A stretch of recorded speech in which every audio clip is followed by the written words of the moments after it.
sénégalaise de la réforestation et de la Grande Muraille Verte.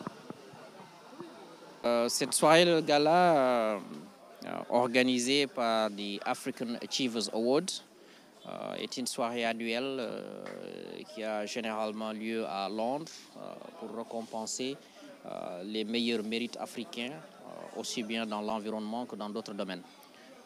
Cette année, je n'ai pas pu me déplacer à Londres, donc je suis le lauréat de ce prix de cette année. Je n'ai pas pu me déplacer à Londres, donc the African Achievement Award s'est déplacé à Dakar à leurs frais pour organiser une soirée de récompense. Ça vient aujourd'hui couronner des efforts, les efforts et les mérites, les efforts qui ont été déployés au niveau de l'Agence sénégalaise de la réforestation de la Grande Muraille Verte, notamment par l'élaboration, le leadership qui a été observé dans l'élaboration du programme intégrateur de la Grande Muraille Verte, la capacité de lever les fonds en temps record pour la Grande Muraille Verte et aussi l'impact qui a été observé sur les opérations sur le terrain au niveau du tracé de la Grande Muraille Verte. Donc, ils m'ont appelé, apparemment c'est sur recommandation de parlementaires au niveau international qui ont observé aujourd'hui les efforts qui ont été faits au Sénégal avec des bailleurs.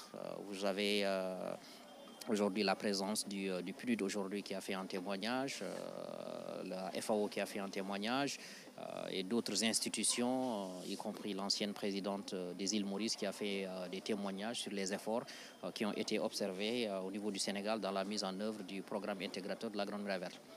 Des institutions nationales aussi comme le CSE, comme la Direction des eaux et forêts, chasse et conservation des sols, l'UCN, fait aujourd'hui des témoignages sur l'impact vécu par les quotidiens, par les personnes au quotidien et qui sont victimes du changement climatique.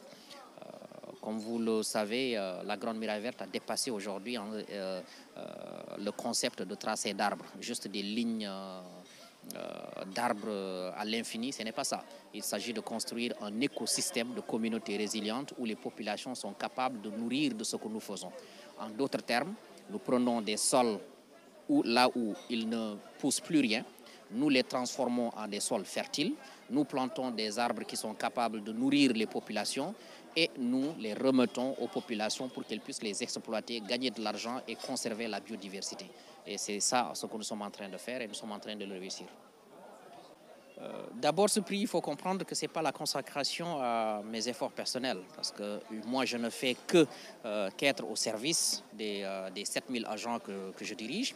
Je ne suis qu'à l'écoute des collaborateurs comme les eaux et forêts, la DEC, la DAMP et les autres structures de l'État avec lesquelles je travaille. Je suis à leur écoute et je sollicite leur expertise. Donc, l'agence aujourd'hui, en quelque sorte une plateforme pour permettre à l'ensemble des acteurs d'agir ensemble.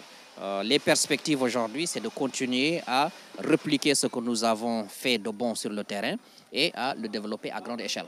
C'est ce que nous sommes en train de faire. Nous sommes en train d'acquérir de la machinerie lourde parce que la réforestation ne se fait pas à la pique et à la pelle.